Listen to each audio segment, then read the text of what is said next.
go. Andy, we just talked to Coach McCabe on the women's end. She talked about the Doubt Us shirts that both teams have been wearing. How do you feel like that mantra has related to your team this year? I don't know. I mean, we haven't really done anything for people to, necessarily until this year to be, giving us a ton of praise, right? So, we needed to go out on the floor and prove that we were able to compete with the best teams in this league, that we were able to do the things necessary to be towards the top of this division. And that's one of the things we talked about as we got into the year, was we felt like we had a team that could, become a, contending team, compete for a championship. Over the majority of my time here, that's what we've always done. And we needed to get there in the Horizon League, and I think these guys have done that. But, I think, the us against the world stuff, it'll last for a little while, but you got to have some substance behind it in order to be able to go on the court and be able to be successful game in and game out. Coach, what was the message to the team after starting 0-2 in conference play? I think we just talked about continuing to get better. That was really the biggest thing. We talked about continuing to get better. At that point in time, Cam had just kind of come back off injury. Felt like we still needed to grow and gel as a group. And so we talked about some of the areas where we could improve. We talked about some of the areas we definitely needed to improve.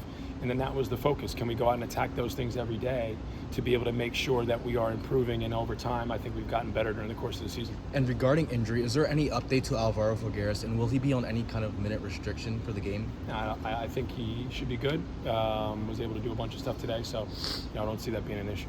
Andy, how do you keep the mindset the same going from regular season into a tournament situation, or do you want them to kind of look at it a little differently? I think you just keep trying to hammer the same points. We talked today a little bit about at the end of practice that it's not like you're going to completely reinvent the wheel, right? You have a one-day prep. We didn't know who we were going to play till 10 o'clock last night. Obviously, we're familiar with the teams in our league, but it's not like you can show up today and completely reinvent what you've done all year long. What you've been doing is preparing for these kind of moments since last summer. And so continuing to do what you do at a high level, to be able to be in the right spots, offensively, defensively, to be able to communicate properly, those are the things that you have to really focus on, not some spectacular new wrinkle that you're going to put in offensively or defensively. Again, this is conference basketball. Everybody knows everybody, and you got to go out and execute your plan well.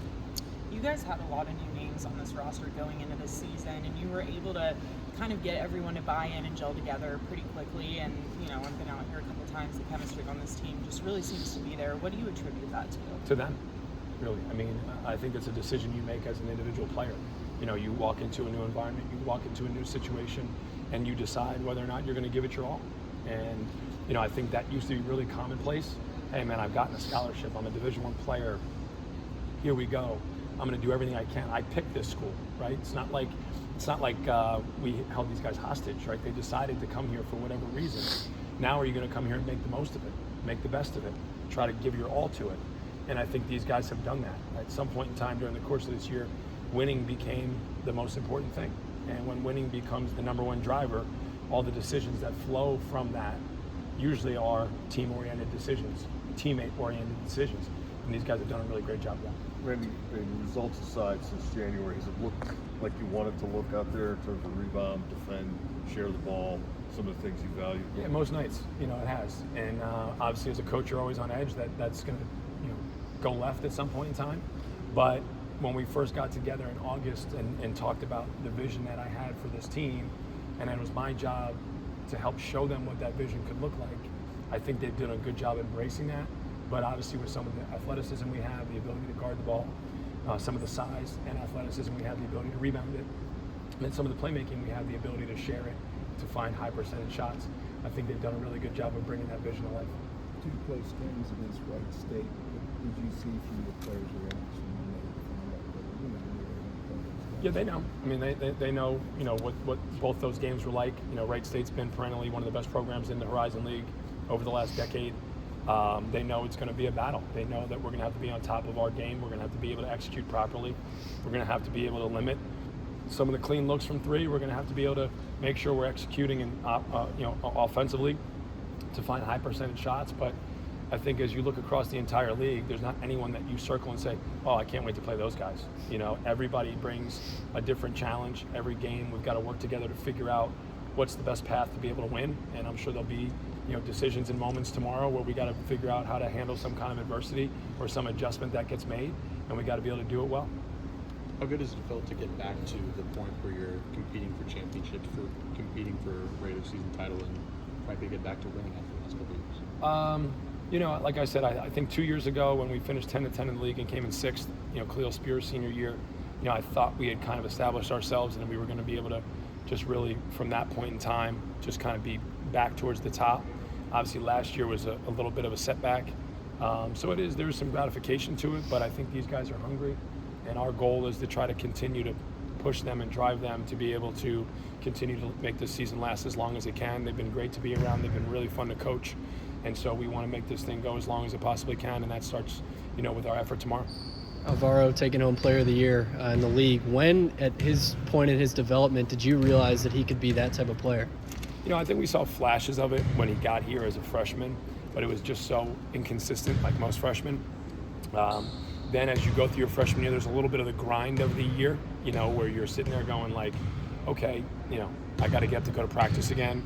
And Alvaro, if you guys have gotten to know him, he's a little bit of a character. He's like, oh, coach, my body. You know, as you go through that freshman year, you're kind of going through this for the first time. But I think he came back this summer with a different focus, a different understanding of what it would take. You know, at the end of last year, he started the last 6-7 games, showed some signs, played some, you know, extended minutes in those games. And I think that gave him a really good taste of what it would be like this year as he was playing more extended minutes, being more of a featured player, somebody that we could play through, someone that we had to rely on both sides of the ball. Another player that's an all-star guy is Defensive Player of the Year, Amari Dickerson. When did you know that he was going to be that good, especially for defensive? You guys are giving me way too credit for the moments when I was supposed to know people are good, you know? I think when we watched Mar play in junior college, we knew that he had obviously the athleticism to be able to make winning plays all over the floor. And, you know, aside from shooting and scoring, whether it's a block, a charge, a rebound, a deflection, an opportunity to stifle, you know, an opponent defensively, you know, he brought an energy to the court, and you don't see the kind of energy that he brings to the court all the time. You see a lot of cool guys. You don't see a lot of guys all the time that are bringing that kind of intensity and energy to the court. So we thought we would get that. I think some of the scoring and some of the, you know, shot making that he's done has been a little bit of an added bonus that has helped us tremendously. He's actually averaging more points in Division I than he did in junior college, and doing it a little more efficiently. But really what attracted us to him was that need and desire to get back to, you know, a team that could be really good defensively. You know, it's something that's always kind of been the hallmark of a lot of the, you know, teams that I've coached. Last year was, you know, not that. And so as we went out to try to identify players, we wanted to make sure we had guys that we thought could bring that type of urgency and energy to the court, and he certainly does that night in and night out. Has that been contagious for your defense? It's definitely been a huge piece of it, right? I mean, him, Josh Omajafo, Cam, you know, those guys are strong physical athletes. They can guard multiple positions. They take pride in defending. You know, Varo obviously has done a great job on the backboards. And then, you know, Ryan Prather, DJ Smith, Ish Plett, those guys have also jumped in and contributed. And I think that, you know, one of the things that Mar's done a good job of is when guys aren't playing to the level defensively, he's not afraid to speak up and say something in the timeout. And to the credit of our guys, they've responded well to that. Coach, obviously home court advantage tomorrow night. Just how important is it to get fans to be here and, you know, take advantage of that? Yeah, it's huge. I mean, obviously to create a great environment here, a great home court environment would be enormous. You know, our guys, I think, would respond really well to that. You know, I've been trying to tell people all year long they're a really fun team to watch. The way that they play the game, the passion that they play the game with, the joy they play the game with, some of the highlights that they've been able to make have been really spectacular during the course of the year. And it would be great for people to come out and support them for all the work they've put in. You've seen Amarion and Navarro push each other. Have they improved as the others improved? Oh, without a doubt. You know, not only have they both improved together, I think their ability to play with each other has been fun to watch, right? There's been a great connection between the two. They seem to be looking for each other often. They have a great way that they communicate and kind of pick up for each other when necessary. And that's certainly been a huge key. You know, both of those guys being able to play at the level that they've played at, you know, virtual double-digit or double-double threats night in, night out has been, you know, one of the biggest steps that our team has made this year. How good is it for you as a coach to see them get the postseason recognition they have? Yeah, you always want guys to get that kind of postseason recognition. You know, you always worry sometimes about them not getting it and how that affects people and things of that nature. But, you know, it's great to see them celebrated. You know, I think all the guys, Cam and Mar and Varo, I think understand that their goal is to try to win a conference championship. So, I don't think it's anything where they feel satisfied, but it's nice to see them get recognized for the seasons they've had so far. Cam Woods has been through the postseason. What has he meant to you guys, and especially this time of year? It could probably be a pretty good influence to tell these guys what it's like. Yeah, I think Cam all year long has kind of brought a level of confidence to our team. When he goes on the floor, every shot he shoots, he thinks he's going to make. He thinks he can make every play, and I think that's been something that's helped our team. He has a don't back down type attitude, and so when he walks out on that court, our team, I think, kind of follows that lead. And he has been through the postseason. He understands what it takes. And I think even the last couple of days, you could see an increased level of focus for him. It's amazing with Varro and Mark and some of the accolades they got over the weekend. It's like Cam's almost like a little bit of a forgotten guy. And, he's our leading scorer, our leader in assists. He's made some huge shots all year long. He's a guy who wants the ball at the end of games. He's not afraid to take on those moments. And, that's been, as impactful as anything for our team, because if some of those games go the other way, all of a sudden maybe there's a different feeling in that locker room. Maybe there's a different level of connectedness, but, he's been able to make some plays that have saved us at times to lead us to wins. Coach, you also won the Year award. I know you're probably going to put it back to the guys, but you've had ever since 2020, you've had such a tumultuous time.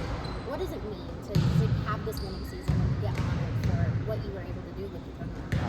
You'd be shocked. I see the same thing every year, right? It's just, sometimes guys embrace it and they try to execute it to the best of their ability. But we've been fighting the same fights for the last 15 years. Whether it's being in the right position defensively, executing properly offensively, what's a good shot, what's a bad shot, what's the right play, what's the wrong play, did you get your box out? I think, like I said, these guys have brought it all to life.